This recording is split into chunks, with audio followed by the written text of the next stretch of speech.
দেখো যে ছবি দেখা যাচ্ছে যে সজল ঘোষ তাকে বাড়ি থেকে নিয়ে যাওয়া হচ্ছে এবং তৃণমূলের কর্মী সমর্থক তারা কিন্তু কিছু দূর আগে পর্যন্ত পিছনে তারা করছিলেন এবং পুলিশ এখন তাকে কর্ডন করে সামনের দিকে নিয়ে যাচ্ছে। এখন দেখাচ্ছে তাকে কি থানার দিকে নিয়ে যাওয়া হচ্ছে। মাসকট স্পিন কন্ট্রোল ল্যাবের পরীক্ষায় এটি প্রমাণিত। কেয়াসেট আলোপেক্স পেন্টা অ্যাক্টিভ নতুন চুল গজাতে সাহায্য করে, চুল পড়া বন্ধ করে। কেয়াসেট Alopex penta active 10 hair fall প্রবলেমের একমাত্র সলিউশন। কি এলাকা থেকে বার করে তাকে বাড়ি থেকে নিয়ে যাওয়া হচ্ছে।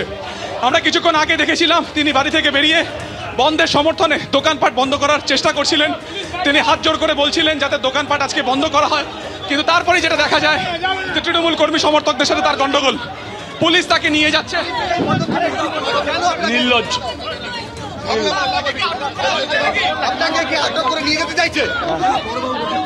আরে ভাই আপনার ধস্তাধস্তি। তার যারা কর্মী সমর্থকেরা রয়েছেন তারা বলছেন যে তাকে ছেড়ে দিতে, কিন্তু পুলিশ তাকে ছাড়তে নারাজ। দেখা যাচ্ছে পুলিশ একদিকে তাকে নিয়ে যাওয়ার চেষ্টা করছেন, অন্যদিকে তার যারা কর্মী সমর্থক তারা কিন্তু তাকে বাড়ির দিকে নিয়ে যাওয়ার চেষ্টা করছেন। ব্যক্তিগত নিরাপত্তারক্ষী সেন্ট্রাল ফোর্স যারা রয়েছে তারা সজল ঘোষকে নিয়ে বাড়ির দিকে যাচ্ছেন এবং অন্যদিকে কিন্তু পুলিশের তরফেও তার নাগাল পাওয়ার চেষ্টা হচ্ছে যে এক্ষেত্রে তাকে নিয়ে যাওয়া হচ্ছে। কোথায় দেখা শ্যামবাজারের ছবি দেখতে পাচ্ছেন যেখানে রাহুল সিনহা, লকেট চট্টোপাধ্যায়রা রয়েছেন, সেখানে নতুন করে উত্তেজনা। যারা বন্ধের সমর্থনকারীরা রয়েছে তাদের ঠেলে সরিয়ে দিচ্ছে পুলিশ। সরাসরি এই ছবি ময়ূক রয়েছেন এবং অন্যদিকে বিজেপির কর্মী সমর্থকেরা রয়েছেন। কার্যত অন্যরকম ছবি শ্যামবাজার পাঁচমাথার মোড়ে বিধান সরণিতে আমরা দেখতে পাচ্ছি ডিসি নর্থের নেতৃত্বে বিরাট ফোর্স। তারা তৃণমূলের যারা এখানে কর্মী সমর্থক তাদেরকে এখানে তারা বোঝাচ্ছেন। অন্যদিকে বিজেপির কর্মী সমর্থকেরা তারাও শ্যামবাজার পাঁচমাথার মোড়ে তারাও কিন্তু রয়েছেন। আমি আবার বলবো অজয়কে দে বিধান সরণিতে তৃণমূল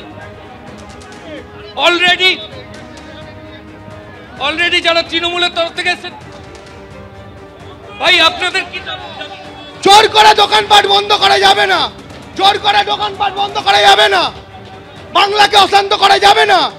যে দোষী তার সাজা হোক। বললে আপনারা এখানে বেআইনি কিছু করলে ওরা অ্যারেস্ট করে নেবে। কিসের বেআইনি কি করবে? মমতা বন্দ্যোপাধ্যায় যখন সেদিনকে রাইটার্স বিল্ডিং অভিযান করেছিল সেই সময় তখন কি বেআইনি হয়নি? ওনার যখন হবে তখন সবই লিগ্যাল, আর আমাদের যখন হবে সবই আমাদের ইললিগ্যাল। এটা তো হতে পারে না। আমরা লকেট চট্টোপাধ্যায়ের সঙ্গে কথা বলছিলাম।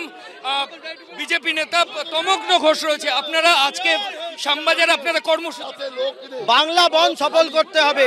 যেভাবে ছাত্রদের ওপর কাল বর্বরচিত আক্রমণ এবং আমাদের যে আরজিকর অদূরে আরজিকর রয়েছে এখানে ধর্ষণ এবং মৃত্যুকাণ্ডের প্রতিবাদে, এবং কাল যেভাবে এখানে ছাত্রদের আন্দোলনে আক্রমণ হয়েছে। আজকে তো 28শে আগস্ট তৃণমূল ছাত্র পরিষদের জন্মদিবস, সেখানে মমতা বন্দ্যোপাধ্যায় ছাত্রদের বার্তা দেবেন, আর গতকাল ছাত্রদের আন্দোলন গুঁড়িয়ে দিয়ে তাদের মারধর করে। কোন ছাত্র আন্দোলন? 7 বছর ছাত্র নির্বাচন হয় না এই রাজ্যে, উনি ছাত্রদের কথা বলেন? ওনার লজ্জা হওয়া উচিত।